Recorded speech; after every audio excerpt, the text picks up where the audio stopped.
생생하게 상생하며 YTN 라디오 생생경제. 안녕하세요. YTN 라디오 생생경제 김혜민입니다.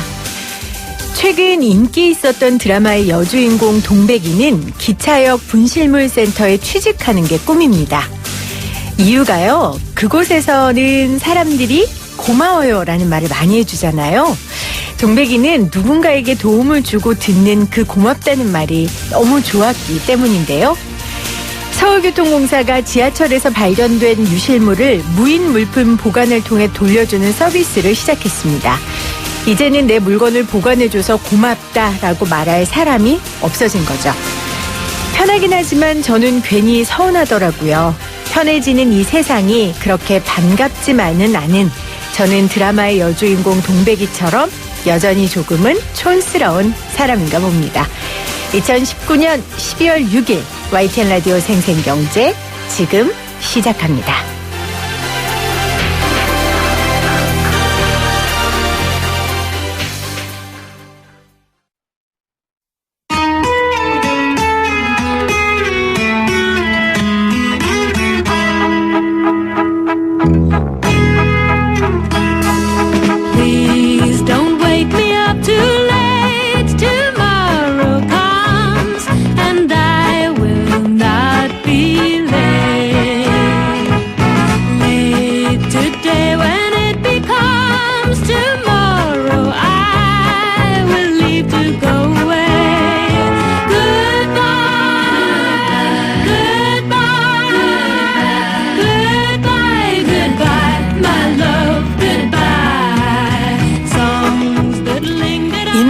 백화점에서 끝까지 있으면 나오는 노래거든요. 백화점 끝까지 있으시지 않은 분들은 모르는데요. 오늘 이 노래를 제가 튼 이유가요. 12월 금요일 이 한 주간은 좀 올 한 해를 정리하는 시간을 가져보려고 합니다. 오늘이 첫 시간입니다. 문재인 정부가 들어선 지 절반이 지났습니다. 그래서 경제 관련한 그 장밋빛 공약들 얼마나 지켜졌는지, 그래서 우리 살림살이는 얼마나 나아졌는지, 아니면 얼마나 더 나빠졌는지 평가를 좀 해보려고 합니다. 이번 주와 다음 주는 2019년 한풀이라고 제목을 정해봤는데요.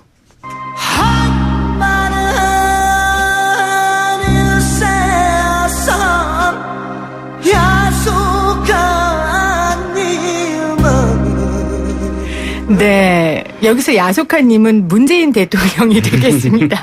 그래서 오늘 문재인 대통령에게 좀 많이 한풀이 하시라고요. 두 분 모셨어요. 신박세상에 나오는 분이죠. 서울대 박상인 교수님, 동창토론에 나오는 고려대 노동대학원 김성인 교수님 나오셨어요. 안녕하세요. 네, 안녕하십니까. 네, 안녕하세요. 네, 어때 오늘 마음에 드세요? 굉장히 준비 많이 했어요. 네, 준비 많이 하셨는데. 네. 야속한님, 문재인 대통령 어떻게 괜찮으시겠어요 오늘? 하실 말씀 많으시죠, 두 분?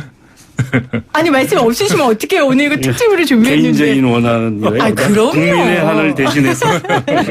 개인적인 원하는 우리 셋 다 없는 걸로 하고요. 국민을 대신해서 문재인 대통령이 내세웠던 그 경제 공약들을 조금 하나하나 살펴봤으면 합니다.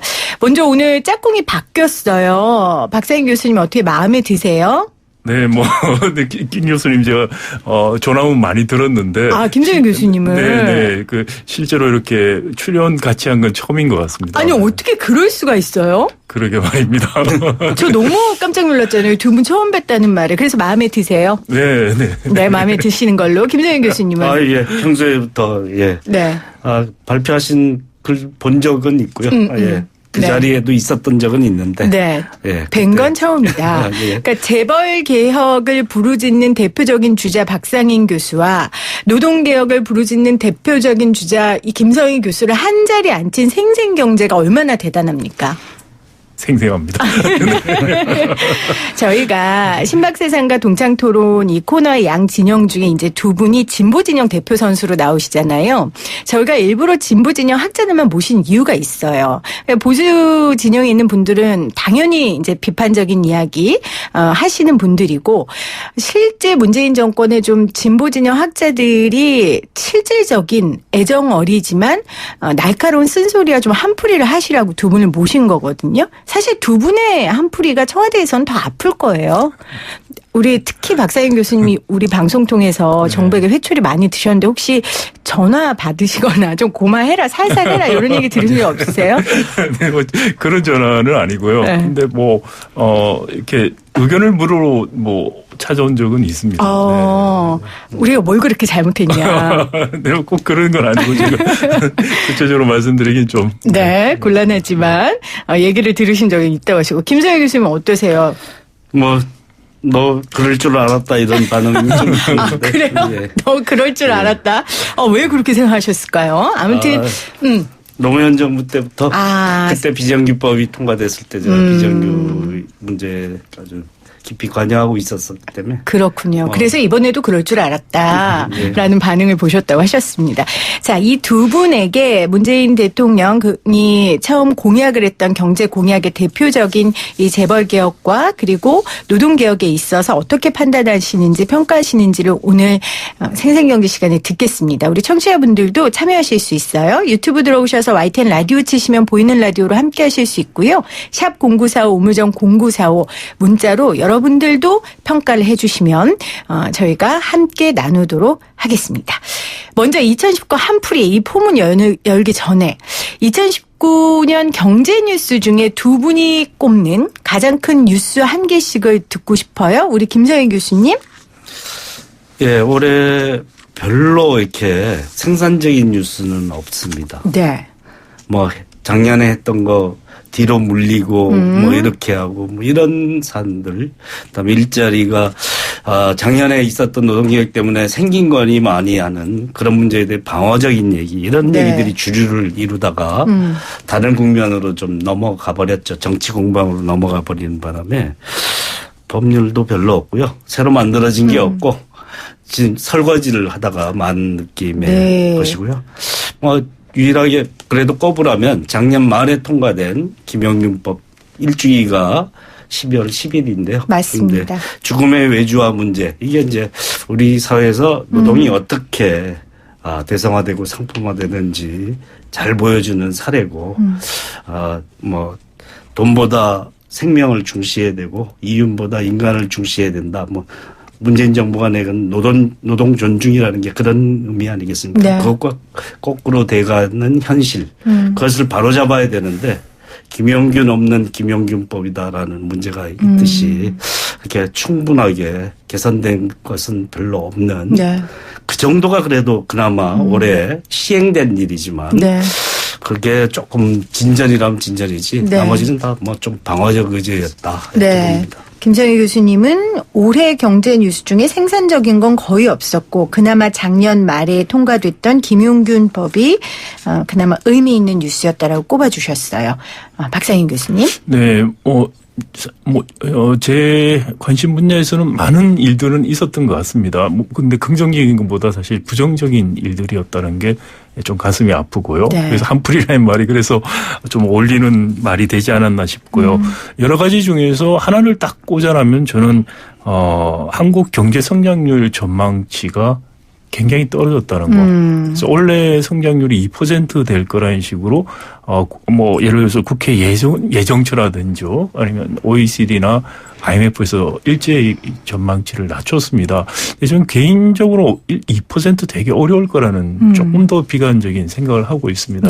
2% 되려면은 4분기에 성장률이 1% 돼야 되는데 3, 4분기에 0.4%였습니다. 근데 그것을 2배 이상 2.5배로 간다는 거는 상당한 무리가 아니면 사실 어렵다. 그래서 자연적으로 봤을 때는 2% 성장하기 어려운 어떻게 보면 처음으로 그 경제 위기 국면이나 특별한 기간이 아닌데 1% 성장률로 떨어지는 첫 해가 될 수 있고 이것이 그다지 앞으로 크게 반등할 것 같아 보이지 않는다. 그래서 좀 더 암울한 뉴스긴 한데요. 성장률 전망치 2% 밑으로 될 수 있다. 이게 저한테는 어떻게 보면 좀 영어에서 말하는 리얼리티 체크라는 거죠. 현실을 다시 한번 되돌아보게 하는 좀 그런 좀 충격적인 뉴스였다는 생각이 듭니다. 그러니까 본격적인 저성장 국면에 들어간 것 같은 그런 시그널이 나온 게 올 한 해 경제 뉴스였다. 아니 그래도 한 개씩 꼽으라면 좋은 거 한 개씩 꼽으셔야 되는데 두 분 다 부정적인 뉴스를 꼽으셨어요. 뭐 그러고 싶으셔서 그러셨겠어요. 실제 이게 현실이어서 그렇게 하신 것 같습니다. 자, 본격적인 한풀이를 좀 해보겠습니다. 제가 앞서 설명드렸고 청취자분들도 잘 아시겠지만 우리 박상인 교수님은 기승전 재벌개혁 그리고 그래서 이제 박상인 교수님이 하는 재벌개혁이고 우리 김성일 교수님은 기승전 노동개혁 그래서 김성일 교수님이 하는 노동개혁일 텐데 먼저 문재인 대통령의 이 재벌개혁과 노동개혁에 대한 발언을 조금 듣고 다시 오도록 하겠습니다. 재벌 경제는 우리 경제 성장의 견인차였습니다. 그러나 한편으로 공정한 시장을 어지럽혔습니다. 반칙과 섞은 부정부패로 서민 경제를 무너뜨렸습니다. 이제 재벌 경제는 경제 성장의 걸림돌이 되고 재벌 자신의 경쟁력을 약화시키기에 이르렀습니다. 노동시간 단축은 우리 사회에 커다란 변화를 가져올 것입니다.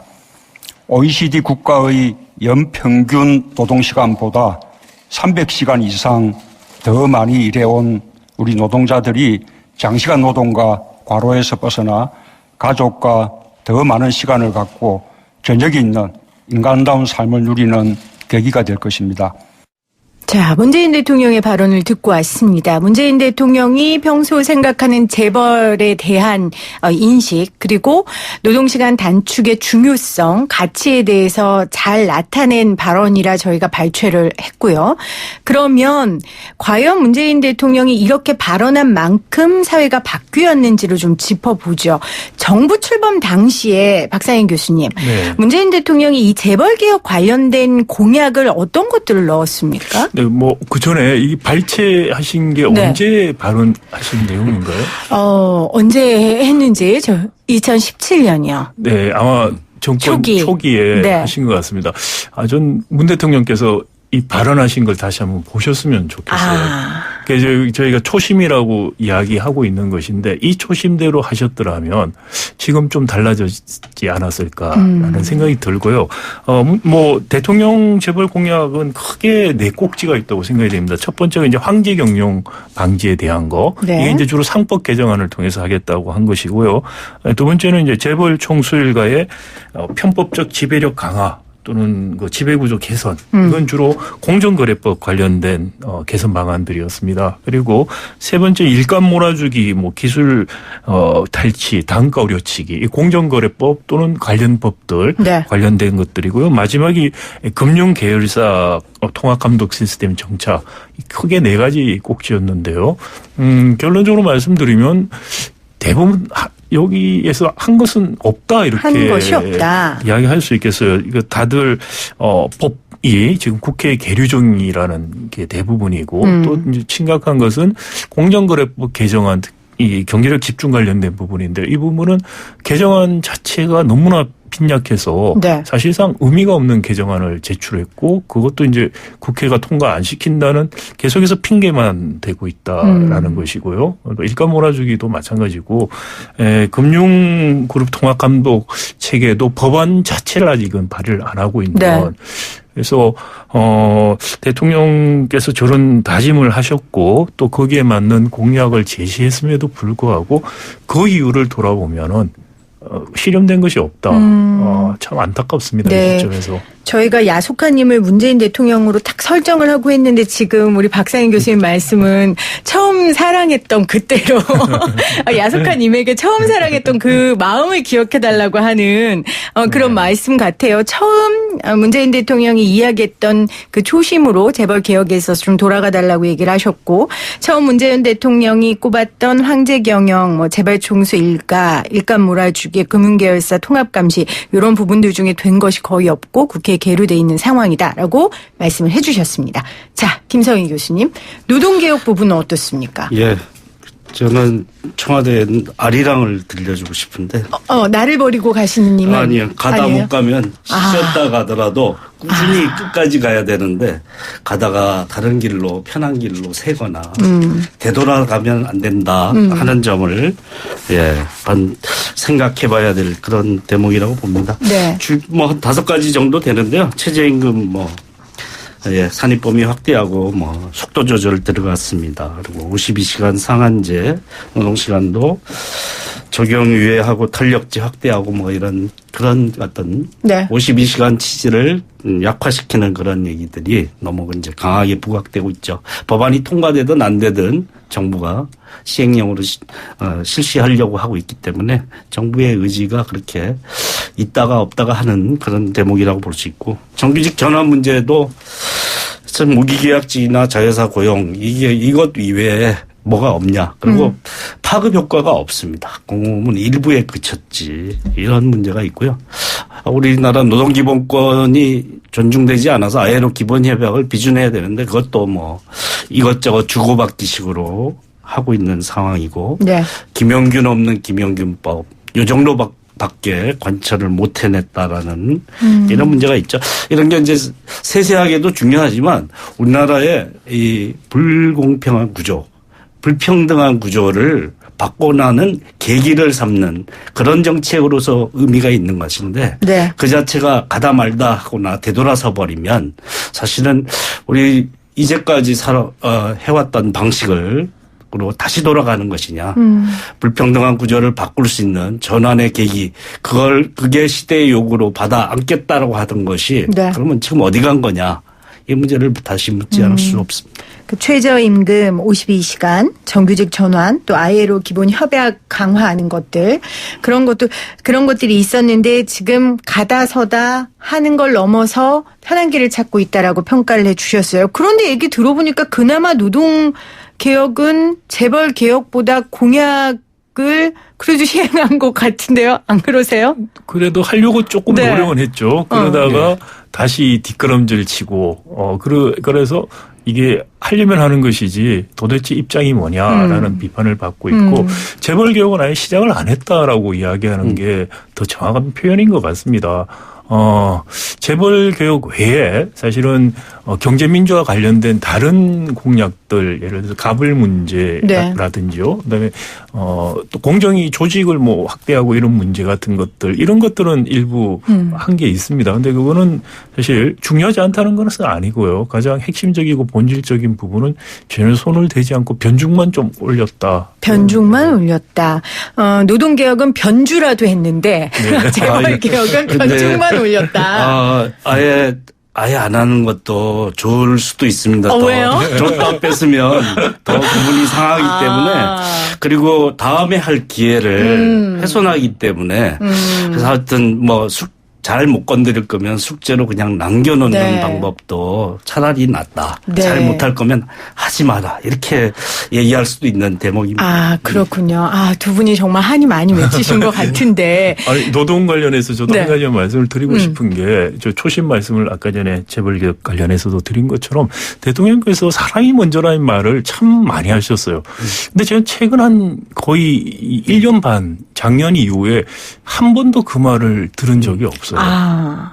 노동 존중이라는 말씀, 사람이 먼저라는 말을 안 하기 시작한다는 거죠. 근데 이런 생각이 들어요. 두 분은 워낙 재벌개혁, 노동개혁 부르짖었고 이 부분에 한 맺히신 분들을 저희가 모셨으니까 두 분의 이야기가 저도 이해는 가는데, 한편으로는 이렇게 생각하는 청취자분들도 있을 거 아니에요. 아니 현실적으로 그게 어렵고 안 되니까 정부에서 말은 했지만 현실 가능한, 어떻게 이상적으로 다 할 수 있냐, 현실 가능한 걸 찾은 거지 라고 우리 박사인 교수님이나 김성희 교수님이 대통령 해봐라, 그게 생각처럼 되나, 이렇게 말씀하실 수 있지 않겠어요? 이 말에 대해 김성희 교수님은 어떻게 변명을 하시겠어요? 예. 아까 말대로 이거는 시대의 요구라고 할 수 있고, 이제까지 우리가 살아오던 방식이 기득권 구조가 너무 탄탄하고 생명보다는 돈을 중시하고 인간보다는 이윤을 중시하는 체계였는데 그걸 반전시켜야 된다라는 것이 뭐 문재인 대통령 후보만이 아니라 모든 후보가 사실 방향은 비슷했잖아요. 맞습니다. 정도 차이는 국민들도 있지만 그렇죠. 그것을 해야 된다. 그리고 현실적인 장벽에 부딪히죠. 기득권 구조에도 부딪히고 경제 문제가 생각보다 쉽게 안 풀린다 하는 문제에 대한 그런 반론도 분명히 있는 것인데 그렇다고 해서 이 기본 구조 틀을 제가 쉬었다 가더라도 가야 된다. 주춤주춤하고 좀 조정하고 이런 과정은 거치더라도 가야 될 길은 분명히 있다라는 이 중요한 계기는 놓치지 말아야 되는데 완전히 방향을 잃은 듯한 느낌이 들어서 그게 문제라는 것이죠. 예. 그래서 정치가 뭔가 한번 생각할 필요가 있습니다. 저 특히 이제 재벌개혁 관련해서 김상조 지금 실장이시고 공정거래위원장 할 때 하는 말이 할 수 있는 걸 하겠다는 이야기를 많이 했었어요. 네. 그리고 할 수 없는 거는 자발적으로 하도록 기다리겠다. 그렇게 말을 했습니다. 강제를 해도 안 할 걸 자발적으로 하도록 기다리겠다는 건 그건 사실 어불성설이라고 저는 생각이 되고요. 그리고 할 수 있는 걸 하겠다. 정치가 할 수 있는 것을 하는 게 정치인가? 공약을 왜 하는 건가요? 할 수 있도록 하는 것이죠. 네. 해야 될 일을 정치적으로 가능하게 하는 것이 정치인이고 그걸 하겠다고 국민에게 표를 달라고 이야기를 한 것입니다. 선거라는 것이. 그런데 선거 이후에는 하는 말이 할 수 있는 것만 하겠다는 식으로 가니 어떤 식이 되냐면요. 재벌 문제 왜 시작도 못 하느냐. 야당이 있고 반대가 있으니 할 수 있는 거 하겠다? 실제 해야 되는 거에서 100보 후퇴를 해요. 그리고 나서 반대하고 어쩌고 하면 또 100보 후퇴를 하고 200보 후퇴안을 내놓으니 이스나마나한 안이 나와요. 그게 작년 말에 공정거래법 전부 개정안이라는 것이 사실 그런 과정을 통해서 법안이 나오니 네. 사실 아무런 의미 없는 법안을 만들고 또 그러고는 국회 핑계를 자꾸 대고 하는 것이죠. 네. 입법을 통하지 않고 할 수 있는 것들 하겠다. 예를 들어서 이번에 사법개혁 문제처럼 입법 통하지 않고 할 수 있는 것부터 하겠다는 강력한 의지를 가지고 한다면은 재벌개혁은 훨씬 하기 쉬워요. 입법이 아닌 시행령 밑에 수준에서 효과적으로 할 수 있는 방안들이 상당히 많이 있습니다. 근데 그런 것들에 대해서는 전혀 언급도 없고 아예 모르는 척해요. 네. 그러면서 입법 핑계만 대고 있다. 자, 그러면 이게 정말 할 의지가 있느냐라는 문제. 의지가 있어도 정말 현실적으로 어려워서 못한다? 어느 정도 그 말 좀 받아들일 수 있어요. 그런데 문재인 정부가 출범할 때 저희들이 기대를 걸었던 것은 시대적 상황입니다. 네. 촛불 정부라고 자임했죠. 80% 넘는 지지율을 가졌어요. 그때 아니면 언제 할 수 있습니까? 자, 현실적인 어려움 두 분 다 이해하고 이 불평등한 구조를 바꾸는 게 얼마나 많은 기득권들과 대항해야 하는 일인지 알기 때문에 이해는 하지만 지금 이 정부의 방향성이나 아니면 속도에 있어서 굉장히 한을 가질 수밖에 없다는 다시 한번 기승전한으로 1부 마무리를 좀 하도록 하겠습니다. 잠시 광고 듣고 다시 올게요.